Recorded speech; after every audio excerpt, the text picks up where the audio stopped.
This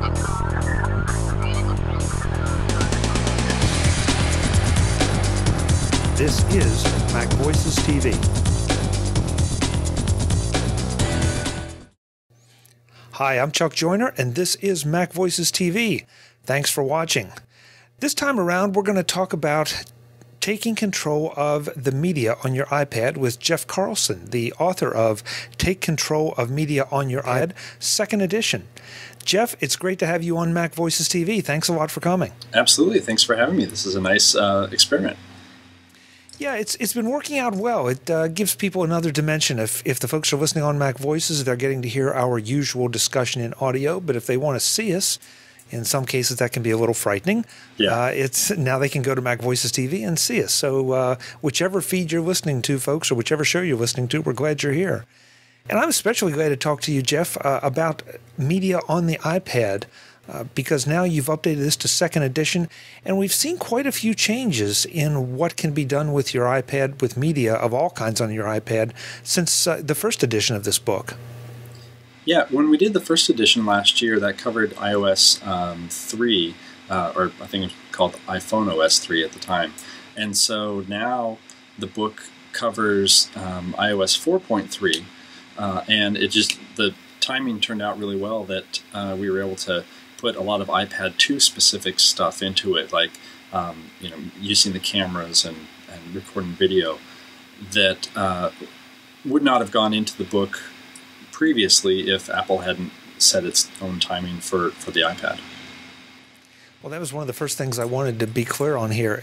If this is for the iPad 2, or whether some of the changes that you found apply to iPad 1 owners, whether they are brand new iPad 1 owners or whether they picked up an iPad 1 used and are just new to the platform. Mm-hmm. It definitely covers both books. And I mean, what's nice is that people who've just bought an iPad 1 or bought an old iPad 1 a year ago. In fact, I think it's like a year ago this last weekend.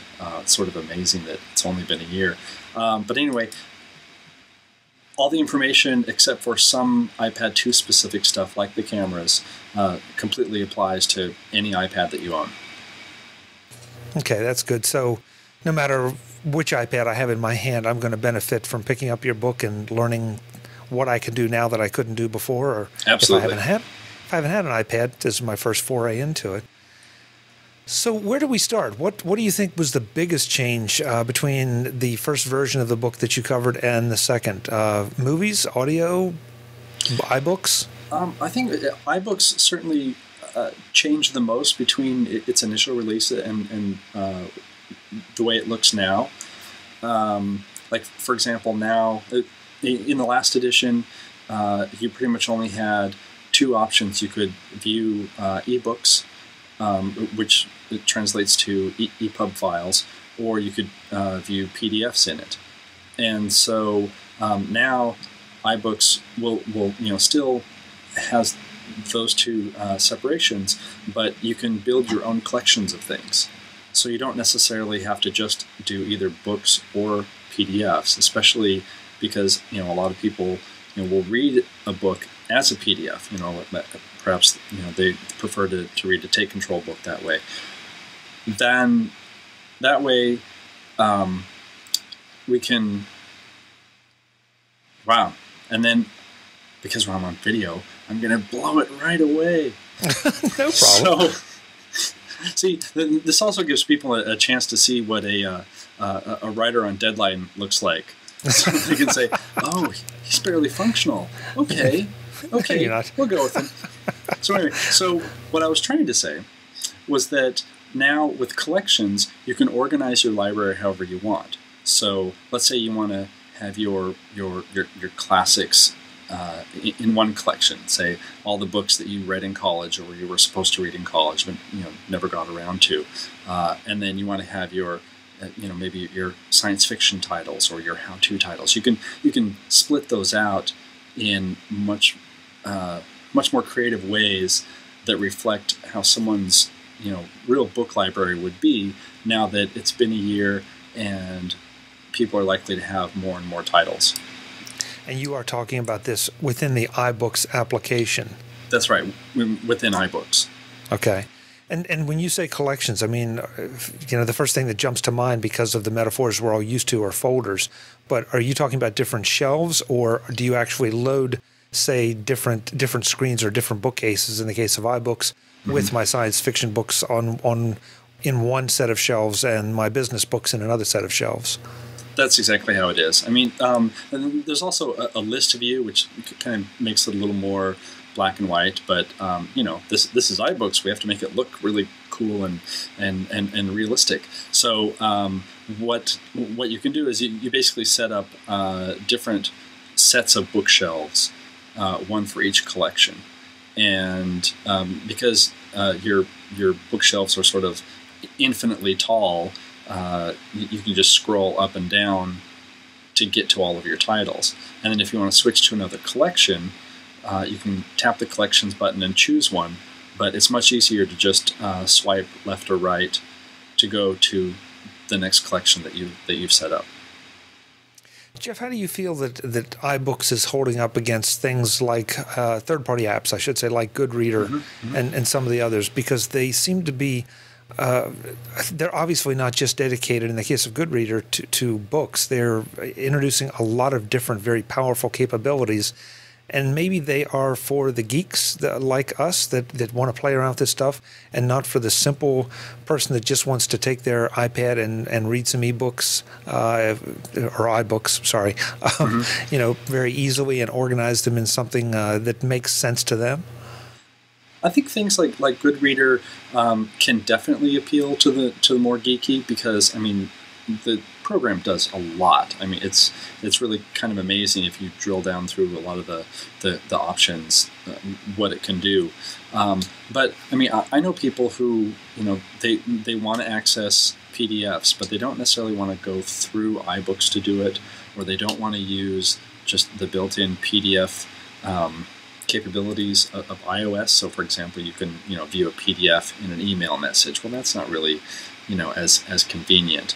And so people who aren't necessarily very technically inclined are using Goodreader because, for example, you can put all your important PDF documents into a Dropbox folder on your computer, and Goodreader can access those directly. So it gives you more options, and I think in this case, more options isn't necessarily an overwhelming number of options. I think that in terms of just readers by themselves, I actually find myself using the Kindle app more than the iBooks app, and part of that is just because part of it's because I got Amazon gift certificates to buy some books, so that worked out pretty well there. But also, like, I can appreciate what Apple's trying to do in making iBooks look like you're reading a book. But at one point, you have to kind of say, well, you don't really need to turn pages and have the little the look and feel of a printed book, because it's not a printed book. And one criticism that some people bring up is that when you're let's say you're reading a book, and in iBooks you get a hint of the number of pages that are outside the current range that you have now. Well, that never changes.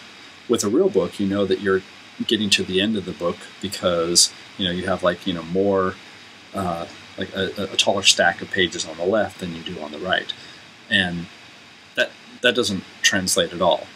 And that's not a huge deal, and it's not something that would stop you from using it, but it's just like little tiny bits of distraction. Whereas if you use something like the Kindle Reader, it's really pretty bare bones, and you can just focus on the words that are there. So I think that having a lot of different readers has been very good for the iPad, because people may have existing libraries or what have you, and that's been a good thing, even though you do have iBooks, which is kind of the official mothership app. And you took my question right out of my head, because I was going to ask next about how the Kindle is holding up, both from an app and as a dedicated e-reader against the iPad and the way it is now. It's interesting that by choosing Kindle, you have access to the dedicated Kindle devices as well as the iPad. Do you think that's, and it sounds like you're maybe the poster child for this since you're doing it, you think that's really the way to go if you're going to go out and buy a book, if it's available on both stores? Is it better to buy it in the Kindle store? Well, it's hard to say. I mean, if you buy it through the iBook store, you do have the advantage of being able to read it on an iPad or on an iPhone or an iPod Touch. And your page number gets synced and all of that. And that's the same with the Kindle. The Kindle adds the capability to sync all of that and read it on the computer, or to do it on like a dedicated Kindle device. I think that, I don't know, I think a lot of people figured, oh, well, now that Apple has the iPad, which does so much more, people are just going to forget about the Kindle, because, why buy just a dedicated reader when you can have, an iPad that does so much? And I thought that too. However, the iPad is still a little bit too heavy for a lot of people. Even the iPad 2, which is thinner and a little bit lighter. Like my wife, for example, she tried reading books on the iPad, and it just wasn't. It became too much of a distraction for her to hold it, and so I'm really sort of curious to know what she would think of one of the new Kindles, which is it's small, it's super light, and I think there are a lot of people who don't need everything that the iPad does. And I even know people who have both, and they do all their email and web browsing and all that on the iPad, but when it comes to sitting down and reading for a long period of time, they prefer to have the regular Kindle. Right. Yeah, it's interesting that we have so many options. I mean, right here we've talked about Goodreader, we've talked about iBooks, we've talked about the Kindle. We haven't left the iPad to do any of it unless you really want to use that Kindle device. Right. It's kind of exciting, I think, and we've only hit books so far. So why don't we move on to whatever you say we should move on to next? Where have you seen the biggest changes elsewhere? Well, I think one of the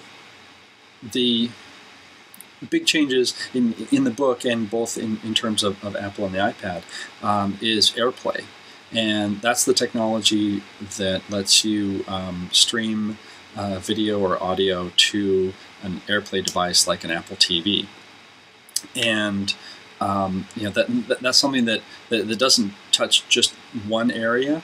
It actually hits sort of all media except for books on the iPad. So, for example, I have an iPad. I have an Apple TV, the second generation, and I can take a video in the Videos app on the iPad, and if I'm, let's say, I watch part of a movie while my wife is watching something on television that I'm not interested in watching, and then her show ends and she wants to watch the rest of the movie with me.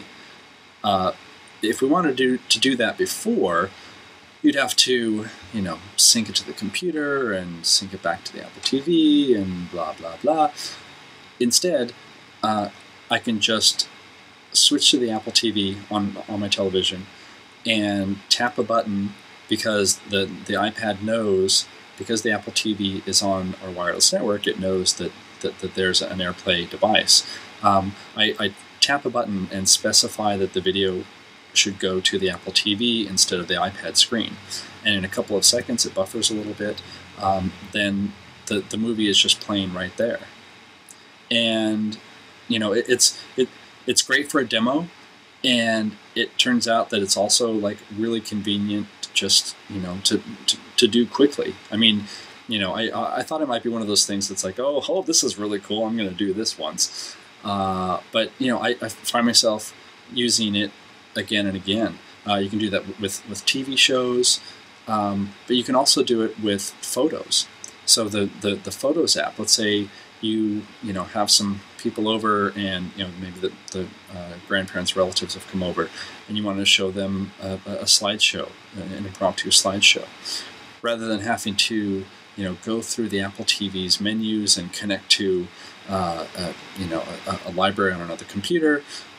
You can just pull up your iPad or your iPhone and find the photos that you want, and just start a slideshow and send it to the Apple TV, and it shows up there. And photos on a big screen TV look really good. So it's taking away a lot of friction between having to do some of those things. So you don't have to run to your computer, spend 20 minutes trying to build a slideshow while everybody gets bored and moves on to something else. You can just pick up the iPad and shoot it off to the TV. The first time I did it, when I heard about it, I thought, I'm a little worried about this because, like you said, how difficult is it going to be to set up? Is it going to work? Is it going to be so clunky that I am going to do it once and say, well, that's a great proof of concept?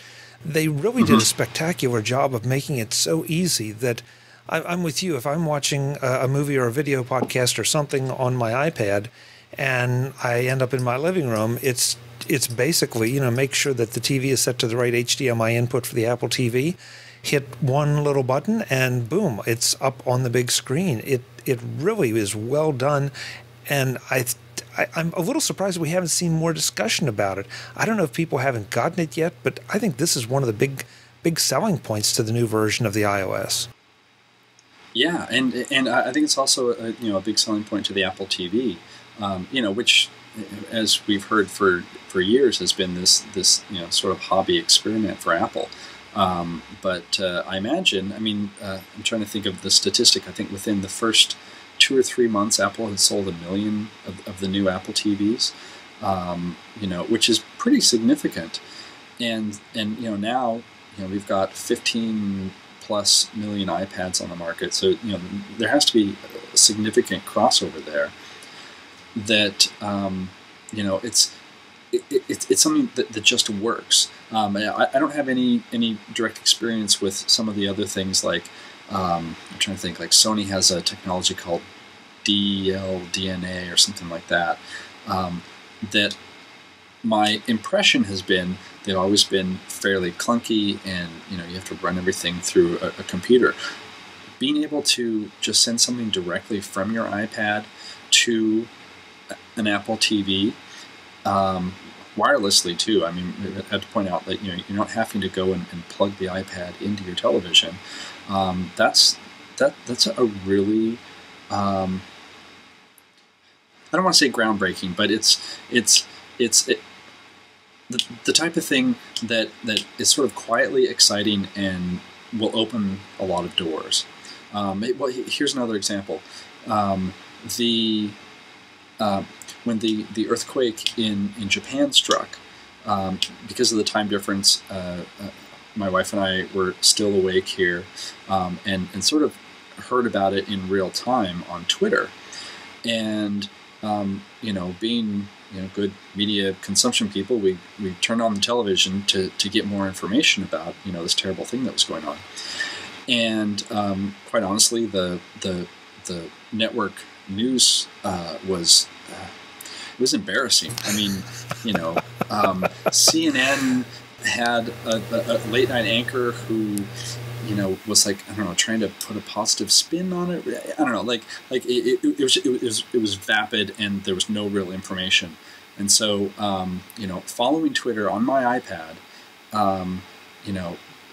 people were starting to talk about it, and then we're starting to mention that the English version of Al Jazeera had a lot of really good information that was coming out, like good concrete information.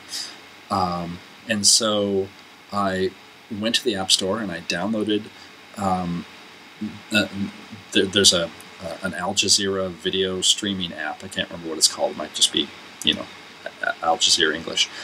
Got that, installed it, started playing the video, and then sent the video to the television so that we could both, watch it rather than sort of being huddled over the iPad or an iPhone. Now what I just described sounds sort of needlessly complicated, but the point is that I was able to, get like good solid information and project that on the television with where both of us could see it, or maybe have a room full of people or whatever, and sort of do an end run around the stupidity that was the American networks at the time. One of the new features about and in iOS 4.3, I think 4.3, is that now more apps can take advantage of AirPlay.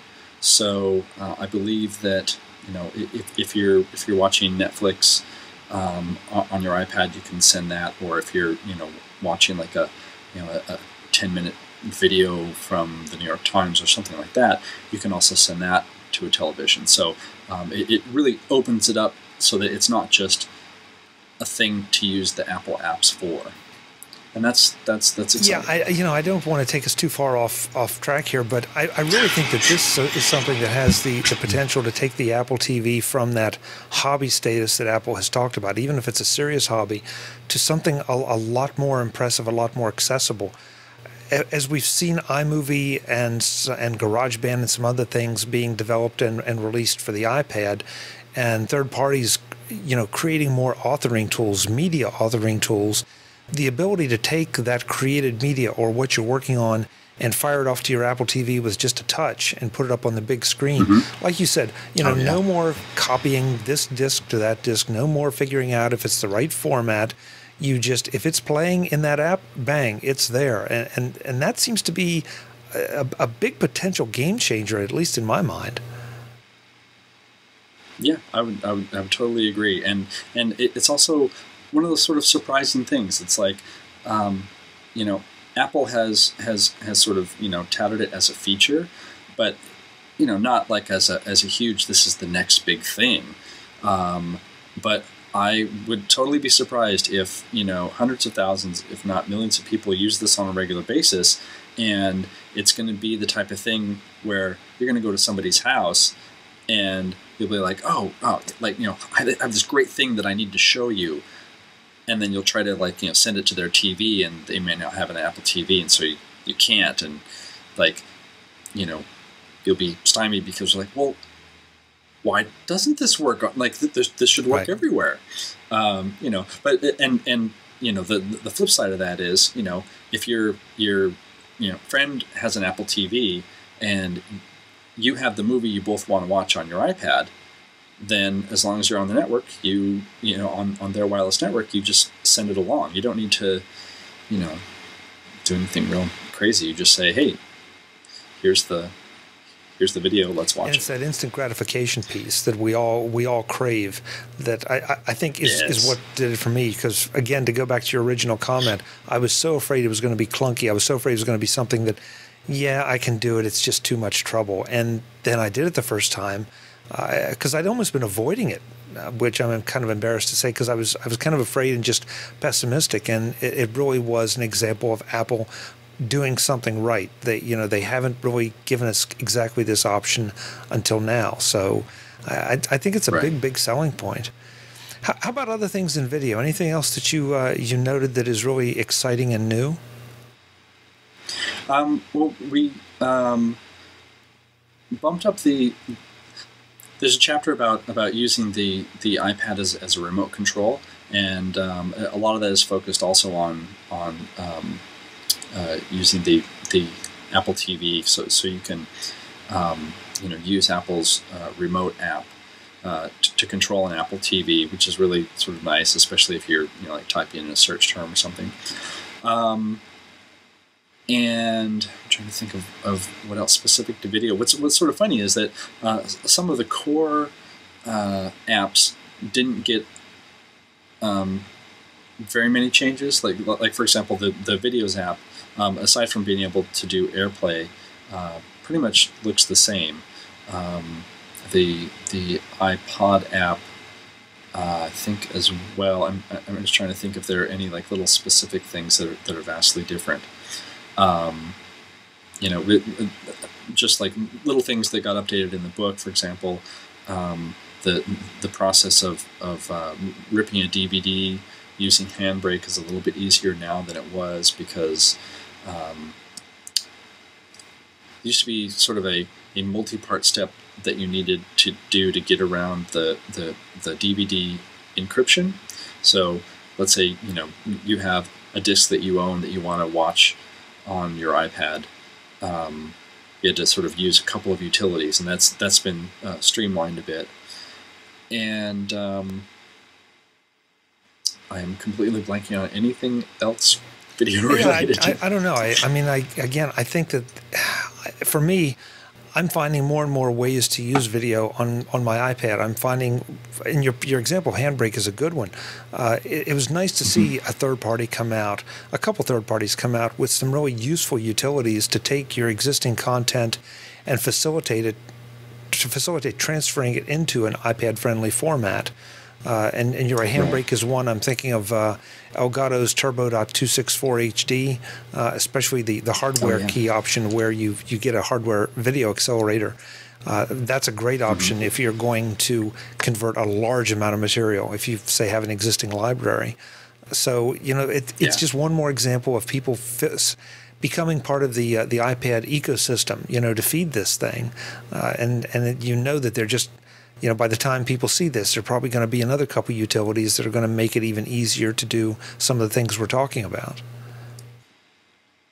Yeah, definitely. I mean, obviously you can buy and rent movies from the iTunes store, but one of the great things about an iPad or an Apple TV in conjunction is being able to take the stuff that you already own and doing something with it. Because, I hate to sound super lazy, but at the same time, I'm sort of proud to say that I'm super lazy in the sense that, I don't want to have to go and dig through a stack of DVDs to find the movie that I'm thinking about watching, put it into the DVD player and put it in and, wait for all the crappy commercials and previews and trailers to load, like all of that stuff that just gets in the way. Instead I can, just start my iPad, go to the videos app, or even Goodreader. You can put movies into Goodreader, and just find what I want and start playing it. I have a 3-year-old daughter, and she is hooked on a program called Kipper from the UK. And, when she's been good and gets to watch some video, we don't have to go and find it, because it's either, on an iPad or on one of our iPhones, or, we have some, I have a Mac Mini upstairs that sort of contains most of our media library that also streams directly to the Apple TV.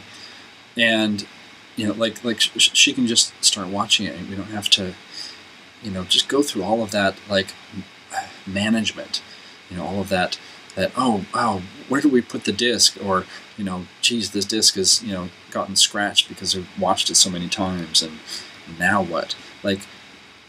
You just rip your movie, and you put the disc away as a backup, and you just have access to it, and it's great that way. I should also point out, answering an earlier question, Apple revamped home sharing quite a bit, and that's also covered. So the home sharing feature is, for example, let's say I don't have an episode of Kipper on my iPad that she wants to watch, but it's easy to hand her my iPad. I can use home sharing to access my media library on the Mac Mini upstairs from my iPad directly. So it's sort of like transferring things with Airplay, only I'm just pulling things from another computer. So now you don't even need to have a huge amount of space on your iPad to load it up with all the stuff that you might watch. If you're at home and you know that you have a video or a song or an album or a TV show on another computer somewhere, you can access that directly. You don't even have to get off the couch. Yeah, it makes you pull back to 30,000 feet and sort of rethink about the way that video is delivered, the way that you use video. Up till now, we've been limited in so many ways. And with the iPad, it makes it portable. And then you add the Apple TV so that I can almost use the iPad as my control center to keep really good quality versions. Mm-hmm. That was another concern I had until I started playing with it, that I can, admittedly, if I want something that looks really good on my big screen TV, it's going to take up a little more space in my iPad. But to me, that's a small price to pay because now I can carry whatever I want. I can start to watch something one place, finish it up another, have access to big screens whenever I want them, assuming that there's an Apple TV nearby. And then you add in Netflix and you factor in Hulu. And if I were a network executive, I think I'd be a little terrified right now. I think they very much are. In fact, there's a Time Warner. I think that there's a Time Warner app. So if you have Time Warner as your cable provider, they released a free app where if you're a customer, you can basically watch live cable on your iPad wherever you are in the house. And honestly, like network executives freaked out and said, "Well, you can't do that with the Discovery Channel. We're going to block that." And it's like, I'm already paying for it, and maybe my wife wants to watch something, on the big screen TV. I want to watch something else that's on. The bits are already coming into the house, but they're freaking out. They think that any new piece of glass has to be charged or whatever. Sorry, isn't it funny how they beg and plead and they want eyeballs on these shows, but they also want you to be paying for every pane of glass that you put it on, instead of saying, "Thank you for watching my programming. Here's more." And by the way, advertisers, I'm making my programming available everywhere so that people are more likely to see your ad. It seems to be really backwards. Yeah. I think that there are a lot of people who miss the old days where, we tell you what time to sit on your couch and when you can stop watching, and I'm not a serious media analyst or anything, but just from my own couch, I can tell, this is the way things are now, and especially, I can't imagine kids these days, or hang on, I'm going to get old for a second. Can't imagine kids these days actually sitting down in one place to watch anything. You know what I mean? Okay, I'm no longer old. There we go. So it's it's kind of frustrating. What's also interesting about this is that you take an iPad and an Apple TV and a big screen television, and you don't have to take advantage of these things in the living room. So let's say you're a teacher and you have some multimedia thing that you want to share with your class.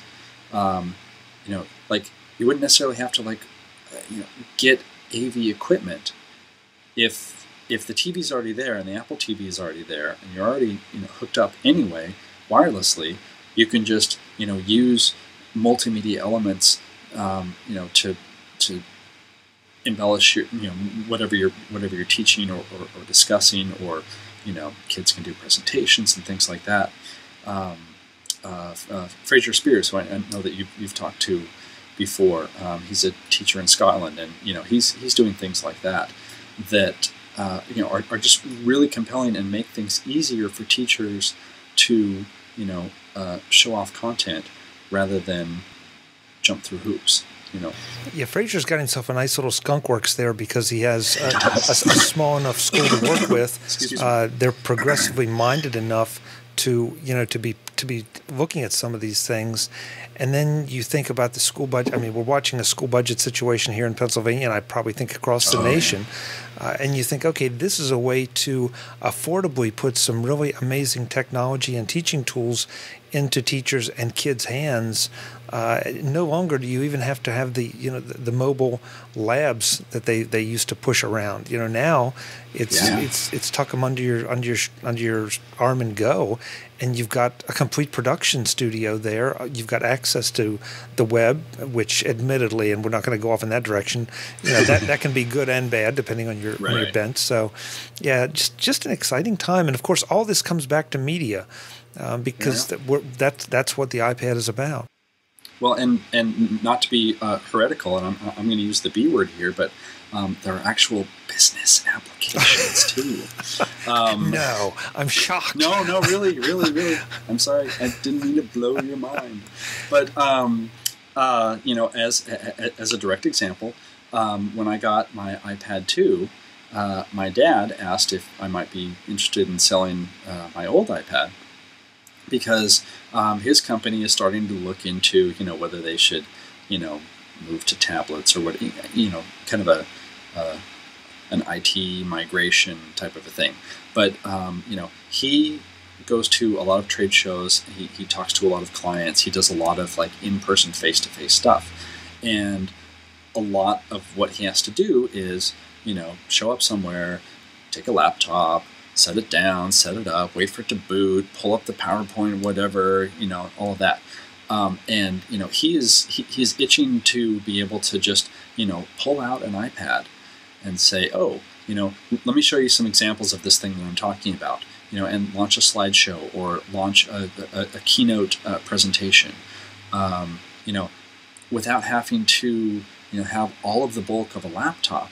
And that's also just media. You're showing, you're showing video, you're showing photos, you're engaging your audience, and you're trying to persuade them, in various different ways. And all of that is also possible with the iPad.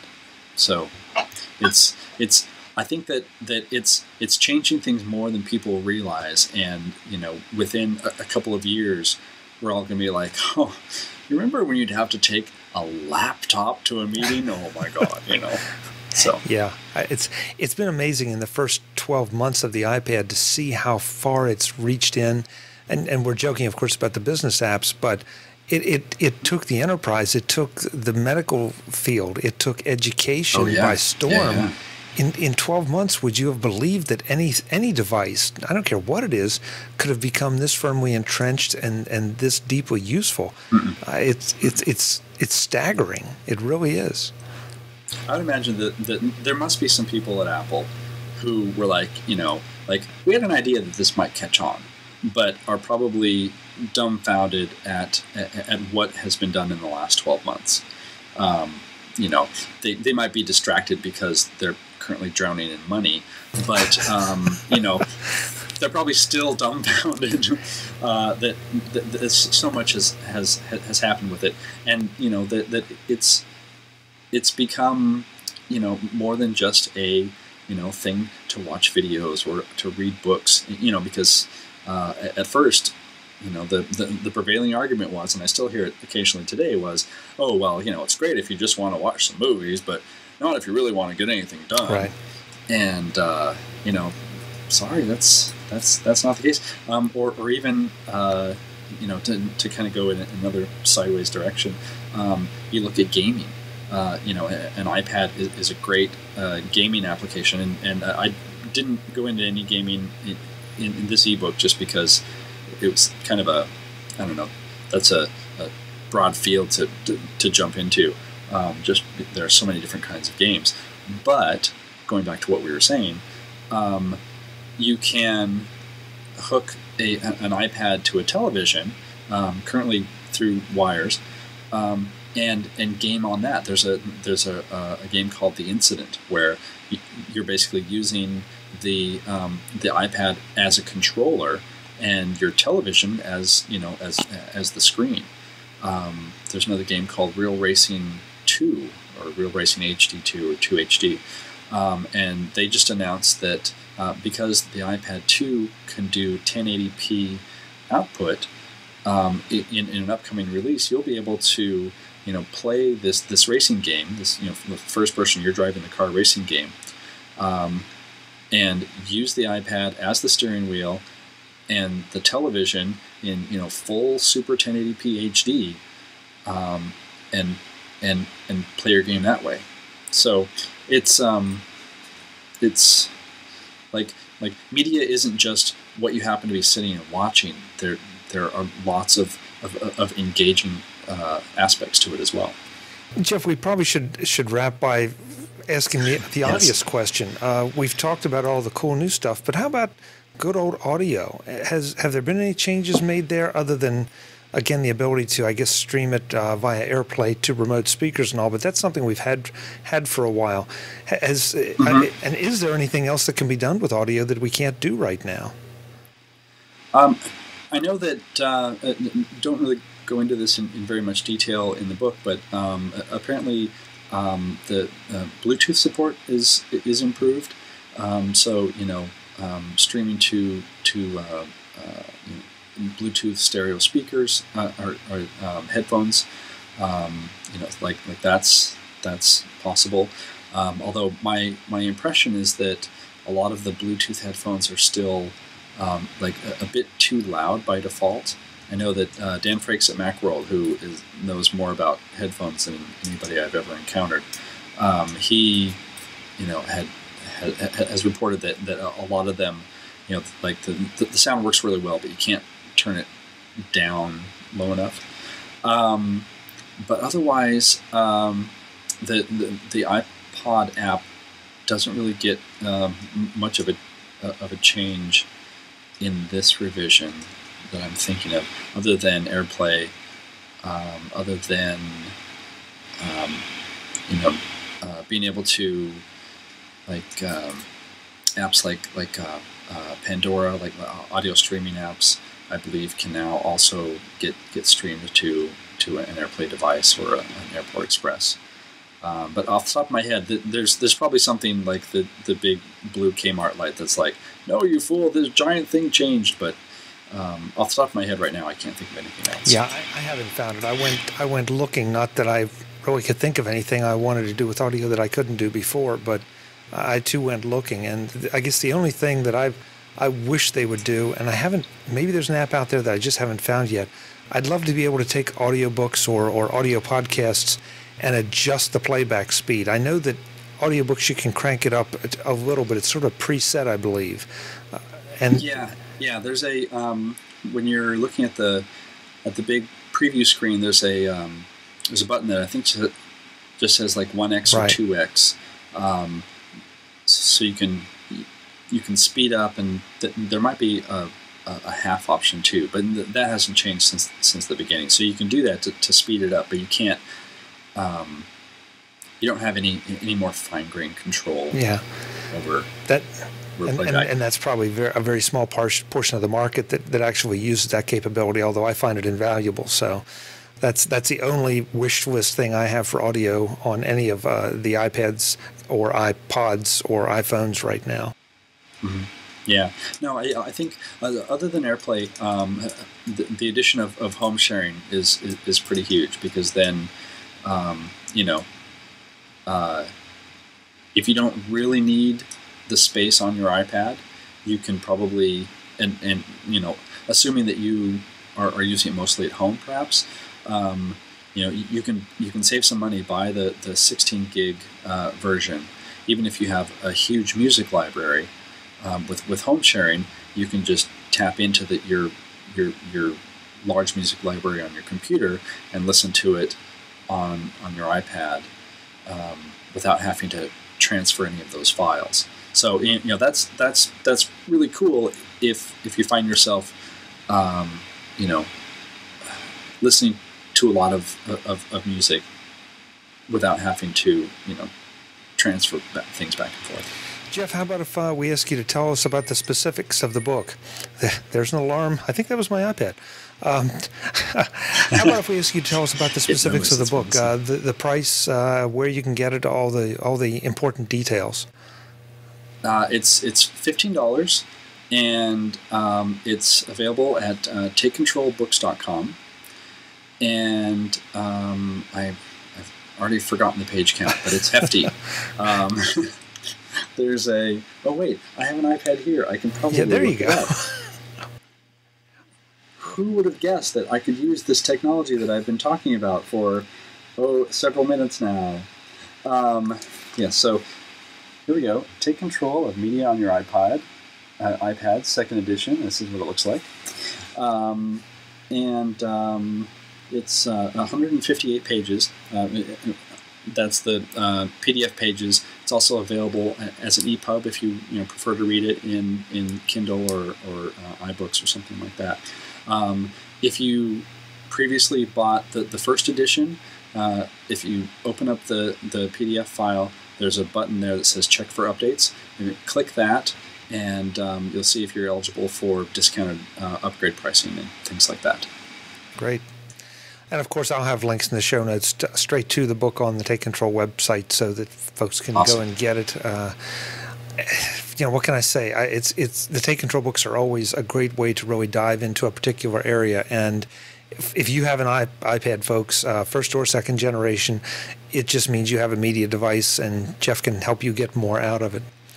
Jeff, I'll have links in the show notes so folks can follow us both on Twitter. But where else can they find you and what you do, since you don't just sit around playing with your iPad all the time? I don't. Only 98% of the time. Oh, good. Well, wait a minute. You were the lazy Jeff Carlson, if I remember correctly. Oh, yes. Yeah, I'm very much the lazy Jeff Carlson, who unfortunately has a lot of deadlines. So I have to really limit my laziness. So you can find me at tidbits.com. I'm a senior editor there. And you can also go to jeffcarlson.com for just sort of general information about me. If you go to the Seattle Times, I'm a co-columnist there with Glenn Fleischman. We write about the Mac. And frequent contributor to Macworld, and I'm a freelance writer, so all sorts of areas that will hire me. You're up for hire, even though you're lazy. You're up for hire. Interesting. I'm up for hire, and actually, to be honest, right now I've said yes to too many things. So, that's why I look like this, slightly unkempt and unshaven. But I have to keep that image going for all of us freelancers out there. Otherwise, if we actually shaved and dressed up, people would not know what to do with us. Okay, so next time you have to show up in a tux, okay? Yes. Or we'll do video, and you can composite that in. Yeah. Okay. There you challenge my production skills. Thanks, Jeff. Sure. Just put a little bow tie that just kind of floats wherever I happen to be. Yeah, there you go. Hey, thanks a lot for taking the time to talk to us. It's a great new book. We appreciate the update and look forward to talking to you again soon. I appreciate it. I love talking to you, Chuck. Folks, that's Jeff Carlson. He is the author, and I want to make sure I get the title right, of the new Take Control of Media on Your iPad, 2nd edition from Take Control Books. Again, check the show notes for links to everything so that you don't miss any of it, including all the apps that Jeff and I talked about. Until the next time, I'm Chuck Joyner, and this is MacVoices TV. Thanks for watching.